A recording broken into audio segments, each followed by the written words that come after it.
On voyait que les Américains devaient marcher sur leur fierté et leurs principes. Une liberté de penser. Mais il le fait d'une façon particulièrement grossière et maladroite. Une force internationale. Et même, on va plus loin. Luc La Liberté. Le moment de notre discussion, ça s'appelle international, mais on sait bien qu'on va quand même parler de politique américaine, n'est-ce pas, avec l'ami Luc La Liberté. Surtout qu'aujourd'hui a été publié enfin le fameux rapport sur Matt Gaetz. Dis-nous tout, Luc. Et pour être très honnête avec toi, je n'ai vu que les titres, là, donc j'attendais avec impatience ta chronique pour que tu me renseignes sur ce que ça contient. Écoute, Francis, d'abord, on va faire de l'international parce que M. Trump est très international depuis 2 jours. Là. Donc, on revient au Panama et au Groenland avant la fin des 10 minutes, promis juré. Donc, sinon, pour Matt Gaetz, je crois qu'on avait eu le temps, ça fait pas tellement longtemps qu'on discute tous les deux, mais on avait eu le temps déjà d'aborder son cas en disant la Chambre des représentants a voté, c'était presque secret ce vote, ça a été long avant de sortir. Mais on renversait un premier vote qu'on avait pris, on refusait de divulguer. Donc, le comité qui produisait ce rapport sur l'éthique, parce qu'on disait que Matt Gaetz enfreignait ces questions d'éthique, les règles. Donc, on l'a reporté ou on a dit on ne le publiera pas dans un premier temps. Puis ensuite, on est revenu après son retrait, parce que Donald Trump souhaitait en faire son procureur général des États-Unis. Donc, c'est aujourd'hui finalement que c'est sorti. Et je pense que je t'avais dit la semaine dernière, peu importe, il n'y a rien de flatteur ou d'avantageux qui va sortir pour Matt Gaetz. Et c'est exactement ce à quoi on s'attendait. C'est payer pour du sexe avec des mineurs. C'est franchir des États pour avoir des relations sexuelles avec des mineurs. Donc, on enfreint les lois des États concernés. C'est payer pour avoir de la drogue. C'est payer pour avoir de la drogue avec des mineurs. C'est payer pour des relations sexuelles et pas qu'avec des mineurs dans l'ensemble. On parle de corruption aussi, de choses en tant que représentant qu'il a accepté, qu'il n'avait pas le droit d'accepter. Donc, écoute, c'est mur à mur tout ce qu'on entend sur Matt Gaetz depuis un certain temps déjà. Ses collègues avaient déjà un peu vendu la mèche, sans trop le savoir. Il y en a quelques-uns d'entre eux qui, en discussion avec des médias, avaient dit, écoutez, Matt Gaetz, d'abord, il fait l'unanimité, il n'y a personne qui l'aime. Et c'est épouvantable ce qu'il nous montre, ne serait-ce que sur son téléphone. Il avait des photos sur son téléphone de relations qu'il avait eues avec des femmes, et c'est ce qu'il montrait sur le plancher de la Chambre des représentants.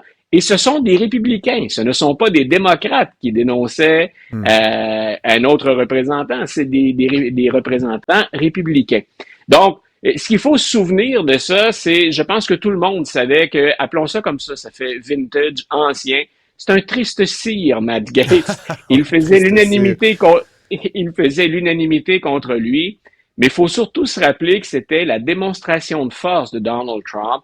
C'est une des fois récemment où il a tenté de montrer l'étendue de son pouvoir et finalement, il a dû essuyer une rebuffade. Mais ce gars-là aurait pu, alors qu'il peut pas travailler dans un McDo, si ton McDo te demande tes antécédents, ce gars-là aurait pu être le procureur général des États-Unis. Et fort heureusement, on a fait entendre raison à l'ensemble des républicains puis à Donald Trump. Et justement, Luc, là, parce que bon, c'est une chose là, de l'avoir éventuellement écarté de ce chemin-là, fort heureusement, j'aurais envie de dire pour tout le monde, mais certains des actes qui sont documentés dans ce rapport sont des actes criminels.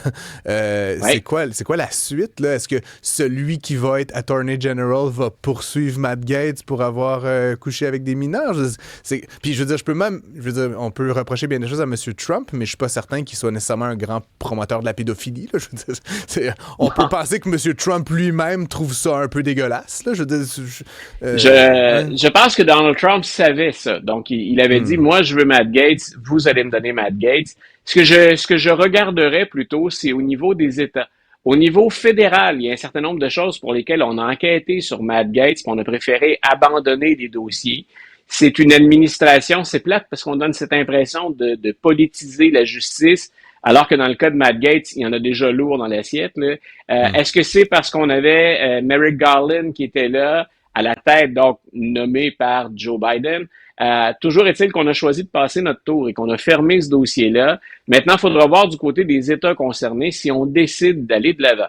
Et c'est un fait particulier en passant. Non seulement, donc, on a inversé un premier vote en disant on ne le divulguera pas, on l'a divulgué. Mais on l'a divulgué après que Matt Gaetz ait quitté la Chambre, qu'il ait démissionné. Mhm. Et normalement, quand on démissionne de la Chambre, c'est comme, OK, on On remet tout ça efface sous le tout, tapis. on met sous le scellé, Voilà, ouais. on remet le couvercle sur la poubelle et on ne touche plus à ça. Et dans ce cas-ci, on est allé de l'avant. Peut-être pour montrer à quel point sa nomination était vraiment plus que particulière, scandaleuse. Il nous reste moins de temps qu'il nous en restait, mais il y avait tellement de choses intéressantes. Luc, le shutdown a été évité de Oui. justesse. Une autre affaire que j'ai à peine eu le temps de suivre, c'était le week-end. Toi qui es abonné 24/7 sur le 110 volts, dis-moi. Et là, en 1 minute, Luc, petit exercice, parce que je veux parler du Panama et du Groenland. Qu'est-ce qui s'est passé dans la nuit de vendredi à samedi, finalement? Ben écoute, très, très rapidement, je dirais que le grand perdant de l'opération, cette fois-là, il y en a deux, en fait. Il y a Mike Johnson, qui est le speaker, celui qui préside les activités à la Chambre des représentants. Ouais. C'est très clair que son leadership a été remis en question, et remis en question, entre autres, par Elon Musk, qui a été omniprésent pendant ces négociations-là, ce qui est vraiment particulier. Est-ce que c'est assez pour qu'Elon Musk, on puisse le nommer speaker de la Chambre? Parce qu'on n'a pas besoin d'être on va partout sous Donald Trump. Et là, les gens l'ont parfois oublié. On n'a pas besoin d'être un élu pour être speaker de la Chambre. Et il y en a qui avancent son nom.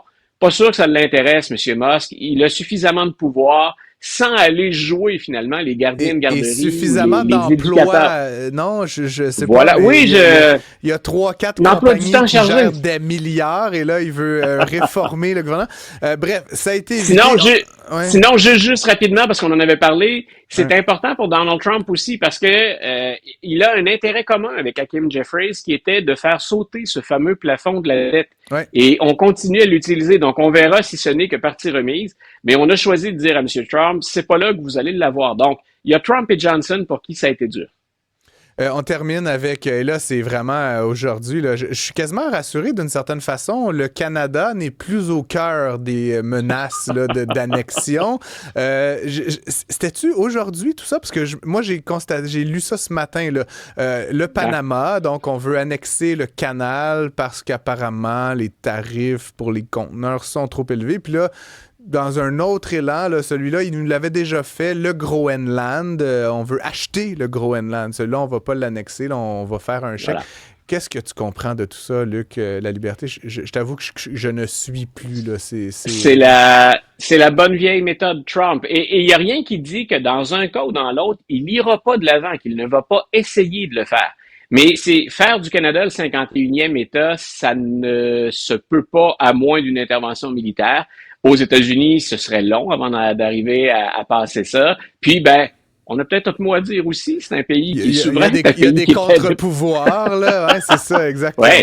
Mais donc, il a fait un peu la même chose avec le Panama. Ce que je vois un peu derrière la question du canal, c'est ce que craint Donald Trump. Et on l'a vu avec le Mexique, entre autres, c'est la Chine, on l'oublie souvent. On parle de ce grand projet d'infrastructure, on va parler de l'Europe, on va parler de l'Asie, mais on oublie que ça vaut pour l'Amérique aussi, qu'on s'est invité au Mexique et on s'est invité aussi dans la région de Panama. Et Donald Trump, ce qu'il a fait, c'est encore une fois lancer quelque chose qui, dans l'absolu, est absurde, mais si on va chercher un point ou deux, ça devient plus intéressant. Reprendre le contrôle du canal pour les Américains, si on a bien lu le traité, parce que c'est long, c'est les Américains qui ont construit ce canal au début du 20e siècle. Il y a 100 ans, mais voilà, mais depuis 1999, ça appartient au Panama. Donc, c'est le Panama qui le gère, c'est le Panama qui en décide. C'est un peu ce que les autorités de plein droit. Le seul bémol qu'on peut mettre à ça, c'est que les Américains se sont préservés le droit de maintenir la neutralité du canal. Ça sert à plein de monde, le canal, ça sert à plein de pays, mais beaucoup aux États-Unis. Et c'est peut-être une façon de passer un message pour la Chine. Mais de là à dire on reprend le contrôle du canal, il faudrait montrer que la Chine, quelque part, fait quelque chose qui enfreint les règles de neutralité, ce qui n'est pas le cas du tout. Donc, dans ce cas-là, je répète, grosso modo, il tire partout Donald Trump, qui espère qu'à un moment donné, il y a un sujet qui va coller. Dans l'autre, c'est une vieille lubie. Ça vient de son premier mandat. Voilà, l'administration Biden avait tout simplement abandonné ça très, très, très vite. Et la réponse du Groenland au projet de M. Trump, ou à la volonté, au désir, au rêve de M. Trump, qui dit grosso modo, stratégiquement, ce serait important, puis il y a des ressources, il y a du tourisme. La réponse qu'on lui a envoyée, c'est, écoutez, on est un pays indépendant, on n'a pas du tout envie de devenir américain, Mais la réponse en anglais, c'était But we're open for business. Mais on est prêt pour les affaires. Venez faire un tour chez nous. Venez dépenser des dollars américains. Mais il n'est pas question qu'on devienne une propriété américaine. Et je dirais en conclusion, Luc, que dans les deux cas, je disais à la blague, mais j'ai l'impression que là, en élargissant le spectre de ses cibles, chacune de ces cibles devient moins crédible. Quand il a tiré sur le Canada, là, plusieurs jours de suite, il y avait comme quand même un sentiment de voyons, là, qu'est-ce qui se passe? Mais là, on dirait plus il va en ajouter là, à son tableau de volonté de chasse, moins tout ça a de bon sens. Et la deuxième chose... Oui, vas-y, pardon, j'avais oublié que tu avais 2 points. Non, ma deuxième chose, je me mets dans la peau, par exemple, des Panaméens notamment. T'as les Chinois qui viennent, qui signent des chèques, qui construisent des choses, qui sont gentils. Bon, on peut dire qu'il y a des limites, mais je veux dire, seulement dans la relation. Et là, t'as l'autre, un peu bully, qui vient, qui menace d'annexer, qui dit... T'as la carotte chinoise et le bâton américain. La réponse des Panaméens risque d'être dans un sens, c'est pas dans l'autre. Et je trouve que c'est très malhabile de sa part de faire ça. Et si on surveille le Panama ou cette région-là, l'Amérique centrale, partie de l'Amérique du Sud et la Chine, si le canal de Panama pose problème, faisons autre chose ailleurs, mais c'est peut-être dans les cartons. Je ferai juste remarquer en terminant que si tu remarques toutes les cibles auxquelles s'en prend Donald Trump récemment, est-ce qu'il y en a une qui fait partie des rivaux des Américains ou si ce sont des gens qui habituellement s'entendent bien avec les Américains, avec qui on a signé des traités qu'on est en train de remettre en question? C'est une chose, ça aussi, de voir qu'on parle très peu de la Russie, qu'on parle très peu de la Chine, qu'on parle très peu de la Corée du Nord, mais qu'on est prêt à enquiquiner, c'est le moins qu'on puisse dire, des pays avec lesquels on a une relation qui finalement est assez solide. De tous les pays. Le Danemark. Luc, on me chicane en régie, je t'écoute trop, j'adore ce segment de ma journée. On se reparle demain, on parlera de Biden et de la peine de mort et de tous les autres sujets fascinants. Oui. Mais je te laisse pour l'instant, puis on se dit à la même heure, même place demain pour la chronique américaine. Plaisir partagé, à demain.